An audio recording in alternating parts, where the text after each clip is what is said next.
وہ بلا حد و حساب اس کو اجر و ثواب سے نوازا جائے گا قیامت کے دن۔ جتنا آپ ثواب زیادہ لینا چاہتے ہیں، جنت کے جتنے درجات اونچے پانا چاہتے ہیں، اسی حساب سے آپ انفاق کیجئے۔ اور انفاق کرتے ہوئے اس میں جیسے زکوٰۃ میں سالانہ ہے، اس میں سالانہ نہیں ہے، ایوری ڈے بھی آپ دے سکتے ہیں، ویکلی دے سکتے ہیں، منتھلی دے سکتے ہیں۔ یہ آپ کے اور اللہ کے درمیان کی بات ہے کہ جتنی آپ کو ثواب کی ضرورت ہے اسی حساب سے آپ خرچ کیجئے۔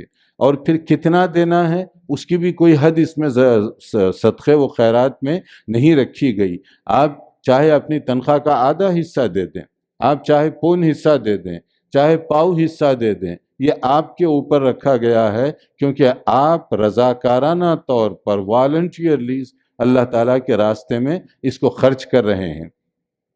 مگر یہاں خرچ کرنے کے بارے میں جو بات بتائی گئی وہ ہم سب کے لیے غور طلب ہے، اور وہ صرف پیسے کے بارے میں نہیں ہے، تمام عبادات کی اساس اور بنیاد ہے۔ انما نطعمکم لوجہ اللہ لا نرید منکم جزاء ولا شکورا۔ یہ آیت کو پھر ایک بار آپ ذہن میں دہرا لیجیے۔ لوجہ اللہ یعنی انفاق یہ صرف اللہ کی رضا کے حصول کے لیے ہو، یعنی اخلاص جس کو ہم کہتے ہیں، خلوص کے ساتھ جو پیسہ بھی آپ خرچ کریں گے، حتیٰ کہ یہاں تک کہا گیا، صحیح بخاری کے الفاظ ہیں، اتق النار ولو بشق تمرۃ، کہ تم جہنم کو اپنے سے دور کر سکتے ہو، بچ سکتے ہو جہنم کی آگ سے۔ کیسے؟ ایک کھجور کے ذریعے سے۔ تمرہ، ایک کھجور۔ ایک کھجور کی کیا قیمت ہو سکتی ہے؟ وہ رب العالمین ہے، امیر کا بھی رب ہے، غریب کا بھی رب ہے۔ جنت کا حصول دونوں کے لیے اللہ نے رکھا ہوا ہے۔ اگر ایک غریب اس کے پاس اتنا ہی ہے تو وہ اتنا ہی دے، تو ہو سکتا وہ درجات کی بلندی اس کو ملے وہاں پر، کیونکہ اس میں کتنا آپ دے رہے ہیں اللہ کے راستے میں اس کی اہمیت نہیں ہے۔ اہمیت یہ ہے کہ کس نیت کے ساتھ آپ دے رہے ہیں۔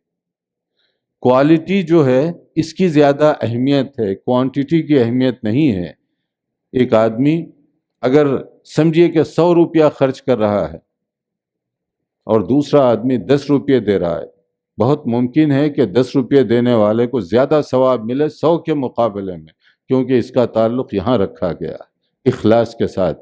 جو آدمی دے رہا ہے وہ اس کو اسی حساب سے ثواب ملے گا، کیا غریب کیا امیر۔ اس آیت اور حدیث کی روشنی میں یہ سب کے لیے کھلا رکھا گیا ہے۔ جو بھی جنت اور درجات کی بلندی چاہتا ہے وہ اس نیت کے ساتھ دے، خلوص، اخلاص۔ یہ بہت مشکل کام، یہ بہت مشکل ہے، خلوص اور اخلاص۔ وما امروا الا ليعبدوا الله مخلصین له الدین، اللہ کی طرف سے یہ حکم دیا گیا کہ جو عبادت کرو خلوص کے ساتھ کرو۔ 2 رکعت نفل پڑھنے والا ممکن ہے 12 رکعت 14 رکعت پڑھنے والے سے زیادہ ثواب پائے اللہ کے راستے میں، کیونکہ یہاں کوالٹی، کیفیت، خلوص، اخلاص، اس کی بنیاد پر اجر و ثواب سے نوازا جائے گا۔ اور خلوص ایک ایسی چیز ہے، یہ میرے اور اللہ کے درمیان ہی ہوگی۔ اللہ ہی جانتا ہے کہ کون لوگ کس نیت کے ساتھ نیکی کا کوئی بھی کام کرتے ہیں۔ اسی لیے امام بخاری رحمۃ اللہ علیہ نے صحیح حدیث کا مجموعہ جو صحیح بخاری ہے اس میں پہلی حدیث اسی کو کوٹ کیا ہے، انما الاعمال بالنیات وانما لکل امرئ ما نوی۔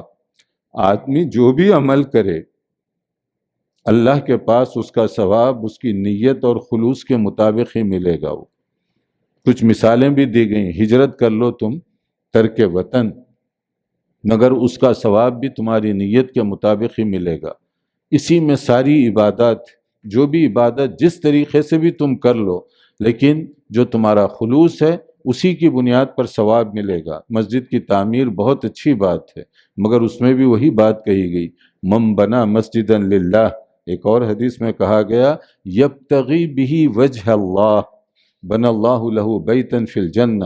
اگر جو مسجد کی تعمیر میں حصہ لے گا، اللہ تعالیٰ نے فرمایا کہ اس کے لیے جنت میں اللہ کی طرف سے گھر محفوظ کر دیا جائے گا۔ اپنا گھر گویا کہ میں ریزرو کروا رہا ہوں جنت میں، اپنا پلاٹ، اپنی بلڈنگ جو بھی ہوگی وہ جنت میں محفوظ کروا رہا ہوں، دنیا میں مسجد کی تعمیر میں حصہ لے کر۔ لیکن اس میں بھی کنڈیشنل ہے، یہ شرط یہ ہے کہ یبتغی بہ وجہ اللہ، اگر تم مسجد بنا رہے ہو صرف اللہ کی رضا کے لیے تو یہ اجر و ثواب کی بلندی ہے کہ جب تک اس مسجد سے ایک آدمی بھی فائدہ اٹھائے گا برابر بنانے والے کو اس کا ثواب ملتا رہے گا۔ لیکن اگر مسجد آپ نے بنائی اپنی بڑائی کے لیے، اپنی عظمت کے لیے، اپنی شان اور شوکت کے نمونے کے لیے، تو مسجد جیسا مقدس فریضہ بھی آپ انجام دے لیں، آخرت میں اس کا کوئی ثواب نہیں۔ حج کے لیے آدمی جاتا ہے بڑی محنت کے ساتھ، قدم قدم پر اس کے لیے اجر و ثواب ہیں، اتنا اجر و ثواب ہے حج کرنے والے کے لیے۔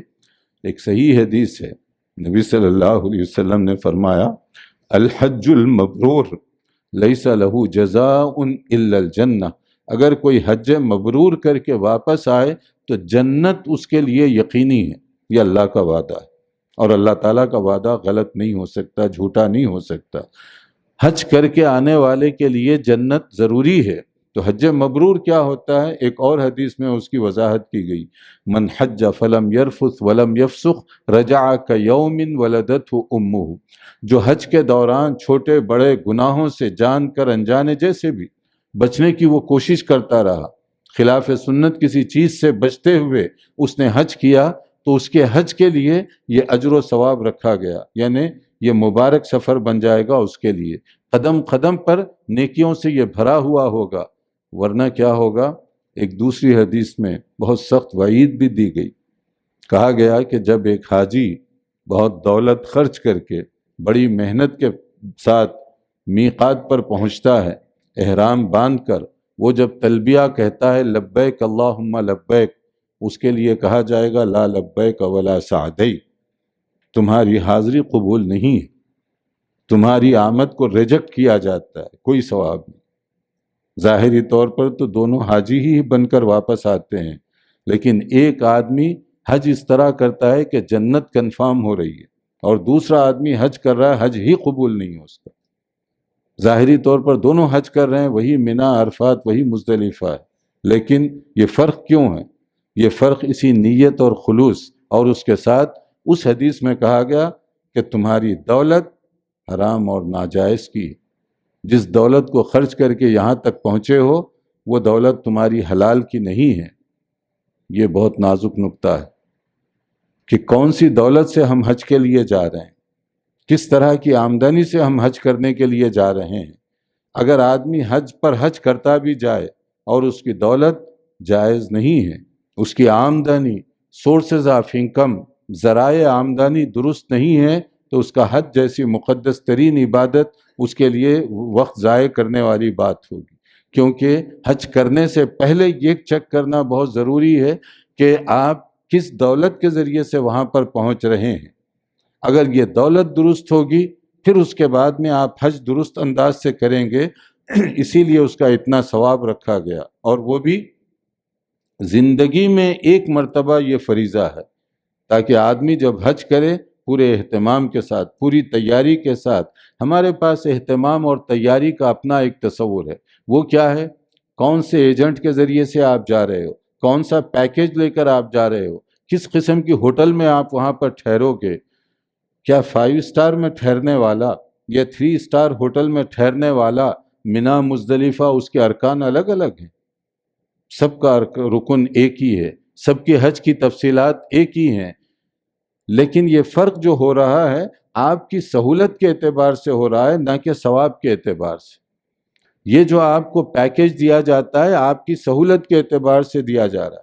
ہماری ایک تیاری یہ ہوتی ہے جانے سے پہلے، دوسری یہ ہے کہ کتنے جوڑے اپنے ساتھ رکھنا ہے، کھانے پینے کی کون کون سی چیزیں اپنے ساتھ رکھنی ہیں، یہ صرف ظاہری پریپریشن ہے، لیکن اصل پریپریشن کیا ہے؟ اصل پریپریشن یہ ہے کہ حج کیسے کریں گے۔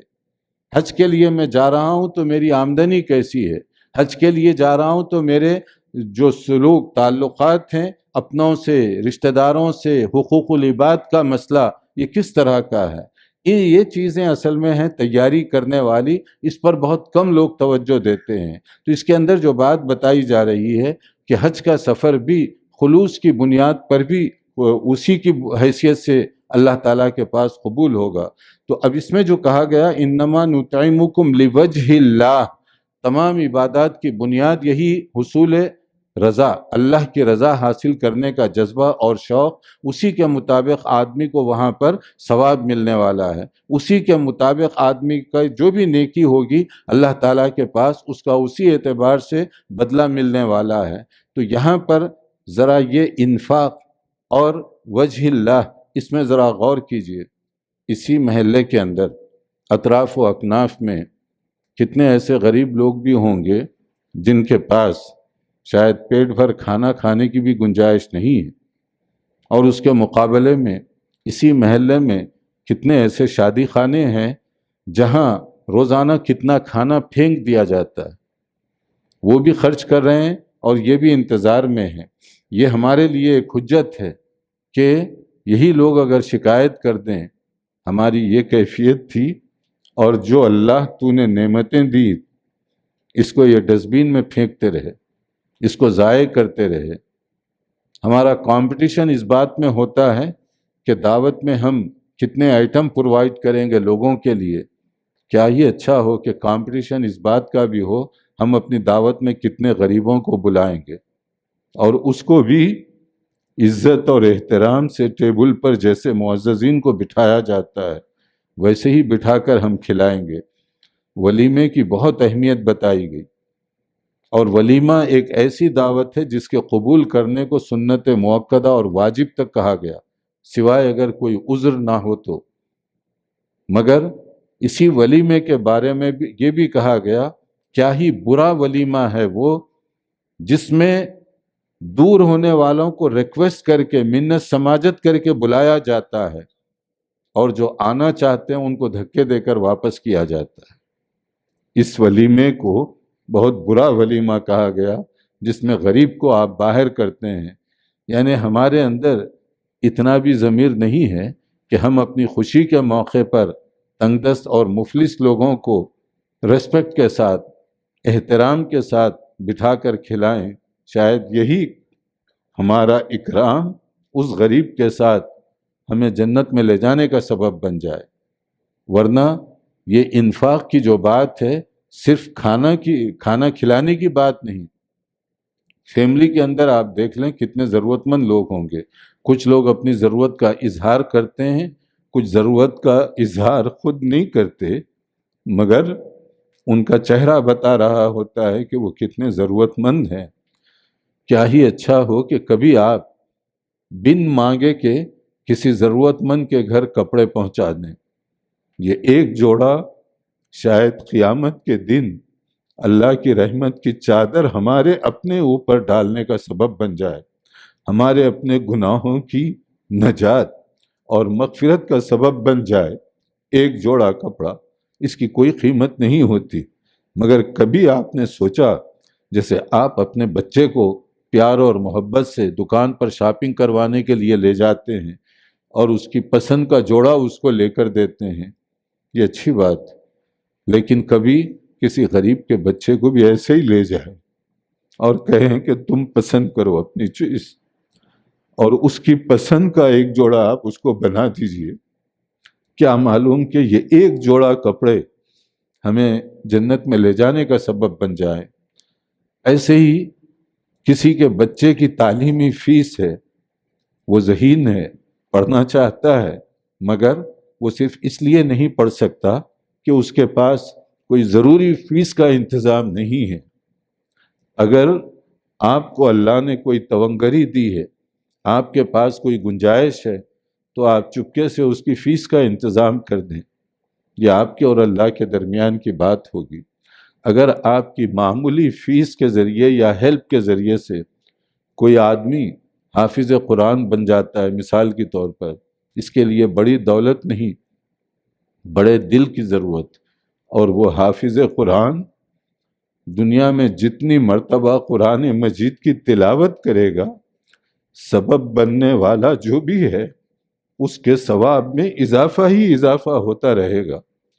اب اگر ایک بچہ حفظ کر رہا ہے 12 سال یا 13 سال کی عمر میں، اور وہ زندگی گزارتا ہے مزید 60 سال، سوچئے کتنا ثواب آپ کو ملا اس کی وجہ سے۔ فیس کوئی بہت بڑی چیز نہیں تھی، معمولی فیس کا آپ نے اہتمام کیا۔ کتنے یہاں پر ایسے حفظ کلاسز یا اسی طرح کے اور بہت سارے ادارے ہیں جو صرف اس لیے ایڈمیشن نہیں دے سکتے، یہ ان کی مجبوری ہے کہ ان کے پاس گنجائش نہیں ہوتی، لیکن آپ کی بھی تو ذمہ داری ہے، صرف ایڈمنسٹریشن کی نہیں، آپ کی اور ہماری بھی ذمہ داری ہے کہ کبھی جا کر ہم کہہ دیں کہ یہ 10 بچوں کی فیس میں دے رہا ہوں، آپ 10 بچوں کو ایڈمیشن دے دیجئے۔ بچے کو معلوم نہیں کون اس کے لیے انتظام کر رہا ہے، کیونکہ یہ اخلاص کے ساتھ ہے، صرف ادارے کے منتظم کو پتا ہے کہ کون یہ انتظام کر رہا ہے۔ بچہ اسی طرح عزت اور احترام سے جیسے دوسرے بچے پڑھ رہے ہیں ویسے ہی وہ پڑھ رہا ہے، اس کو نہیں معلوم اس کے اخراجات برداشت کون کر رہا ہے۔ یہ صرف غور کرنے کی بات ہے۔ یہ خلوص والا مسئلہ بہت مشکل اور پیچیدہ مسئلہ ہے۔ ہماری خواہش ہوتی ہے یا شیطان ایسے ہمیں دھوکے میں رکھتا ہے کہ ہم تھوڑی سی چیز اللہ کے راستے میں خرچ کریں، بار بار اس کا اعلان کروایا جائے، فلاں صاحب نے یہ دیا تھا، فلاں صاحب نے یہ دیا تھا۔ آپ دے رہے ہیں بہت اچھی بات، لیکن یہ بار بار کا اعلان کہیں ایسا نہ ہو کہ آپ کی نیکی کو ریاکاری میں بدل دے، اور یہ ریاکاری ساری نیکی کو ضائع کر دے گی۔ آپ نے دیا، اللہ جو عالم الغیب ہے اس کے حساب میں تو محفوظ ہو گئی نیکی، اگر کوئی اعلان کرے نہ کرے آپ کا ثواب محفوظ ہو گیا اللہ تعالیٰ کے دربار میں۔ اسی طریقے سے اور دوسری جو عبادات ہیں اس میں صرف غور کرنے کی بات ہے۔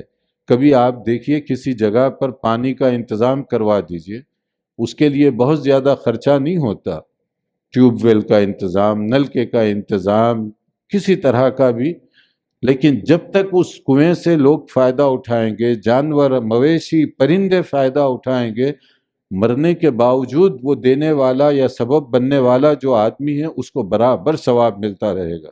سوچئے ایک چھوٹا سا کام، ایک کنواں ہم نے بنوا دیا، موت آ گئی، قبر میں ہماری نیکیوں میں اضافہ ہی ہوتا رہے گا، ثواب میں اضافہ ہی ہوتا رہے گا، میدان محشر میں ہمارے لیے یہ ساری نیکیاں اکٹھی ہمیں دے دی جائیں گی۔